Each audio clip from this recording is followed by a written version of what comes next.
Notion, au début, c'était juste une app de notes.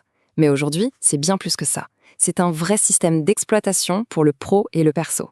Et en 2026, ça va devenir encore plus puissant. On va voir comment. Franchement, qui n'a jamais connu ça?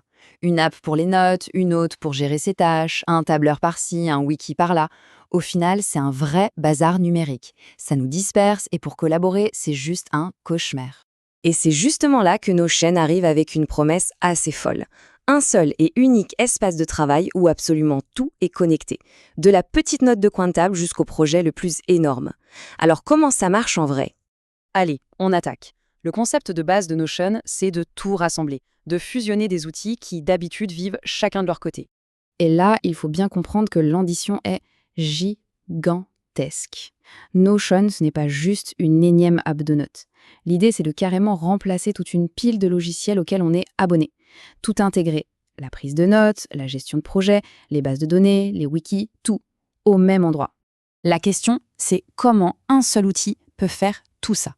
Comment peut-il être aussi flexible? Eh bien, la réponse est super simple et en même temps, c'est génial.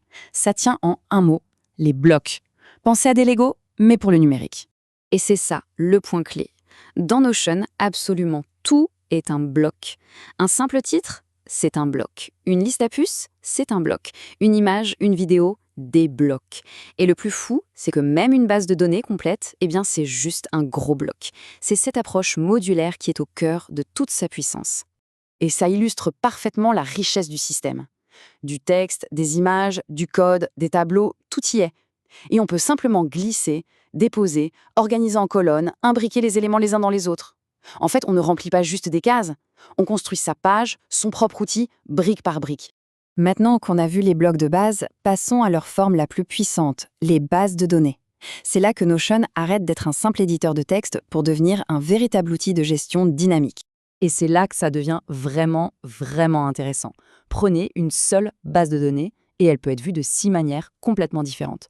En tableau classique, genre tableur, en mode Kanban pour suivre l'avancée des tâches, en chronologie type Gantt pour la planification, en calendrier bien sûr, en simple liste ou même en galerie avec des images. Et la magie, elle est là. Ce ne sont pas 6 fichiers séparés. C'est la même information, la même source de données, mais présentée différemment. On peut y ajouter toutes sortes de propriétés, des dates, des statuts, des responsables, et d'un seul clic, on passe d'une vue à l'autre pour avoir exactement le point de vue qu'il nous faut à l'instant T. Ok, tout ça c'est la base, mais en 2026, Notion passe au niveau supérieur. Il n'est plus seulement flexible, il devient carrément proactif. Et ça, c'est grâce à l'IA qui n'est plus un petit gadget en plus, mais qui est vraiment au cœur de tout. Mais attention, avant de parler d'IA, il faut un moteur qui tourne bien. Et c'est le cas. En 2026, Notion est en moyenne 33% plus rapide. C'est un gain énorme et c'est indispensable pour faire tourner les nouvelles fonctionnalités plus gourmandes. Que l'on soit sur Windows ou sur Mac, l'amélioration est là. Tout est plus fluide. Et ça prépare le terrain pour la vraie révolution. Et la voilà, la révolution. Il faut oublier les IA génériques qu'on connaît, celles qui répondent un peu dans le vide. L'IA de Notion, elle, est complètement différente. Pourquoi? Parce qu'elle a le contexte. Elle connaît tout notre espace de travail, les projets en cours, les notes passées, les bases de données.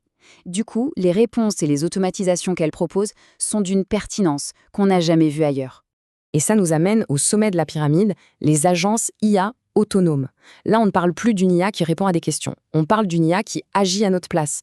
Imaginez un peu, un agent qui met à jour le statut des projets tout seul, qui transcrit une réunion et en sort directement la liste des actions à faire, ou qui analyse les données d'un projet pour nous alerter sur des risques. Ce n'est plus juste un outil là, c'est un assistant qui anticipe.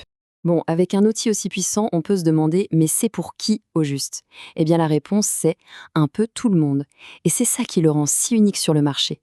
Si on jette un œil à la concurrence, on voit plein d'outils qui sont excellents, mais très spécialisés. Asana pour la gestion de projet, Airtable pour les bases de données, Confluence pour les wikis.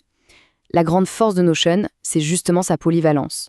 C'est sa capacité à être très bon dans tous ces domaines à la fois et de tout rassembler dans une seule interface logique. Prenons un freelance par exemple. Pour lui, Notion peut devenir le véritable centre de contrôle de son business. Il peut y gérer ses clients, suivre l'avancement de ses projets, gérer sa facturation et même créer son portfolio public. Tout ça depuis un seul et même endroit. Les startups, elles adorent Notion pour une raison simple. Le rapport qualité-prix est imbattable. Au lieu de cumuler 5 abonnements différents, une startup peut démarrer avec la version gratuite, qui est déjà très complète, et ensuite faire évoluer son système au rythme de sa croissance. Ça va du premier pitch deck jusqu'au suivi de la roadmap produit. Et n'oublions pas les étudiants. Pour eux, c'est un outil de rêve pour organiser les notes de cours, suivre les devoirs, collaborer. Mais le vrai plus, c'est que le plan Plus est totalement gratuit si on a une adresse email étudiante. Ça le rend hyper accessible. Évidemment, toute cette puissance, ça a un prix. Alors, regardons un peu les tarifs pour voir ce que ça donne concrètement. Alors, concrètement, les chiffres. Pour une équipe de 10, le plan Plus de Notion revient à environ 1 200 € par an. C'est déjà compétitif par rapport à un Asana ou un Monday.com. Mais surtout, pour ce prix-là, on a des fonctionnalités qui, ailleurs, demanderaient de payer pour plusieurs outils différents. Alors, comment s'y retrouver dans les différents plans ? C'est assez simple. Le plan gratuit est parfait pour commencer, pour un usage perso ou juste pour tester. Le plus, c'est l'idéal pour les petites équipes qui veulent collaborer. Le business, lui, ajoute des couches de sécurité, comme le SSO, pour les entreprises qui grandissent. Et enfin, l'entreprise, c'est pour les très grandes structures qui ont besoin de contrôles avancés et d'un support dédié. Finalement, au-delà de toutes ces fonctionnalités, ce que Notion change, c'est qu'il nous force à réfléchir. Quand nos outils ne font plus qu'organiser l'info, mais qu'ils commencent à agir à notre place, notre propre rôle change. On passe de celui qui fait à celui qui décide, le stratège. La vraie question n'est plus de savoir quel outil on va utiliser. La vraie question, c'est comment va-t-on travailler demain quand nos outils penseront avec nous ?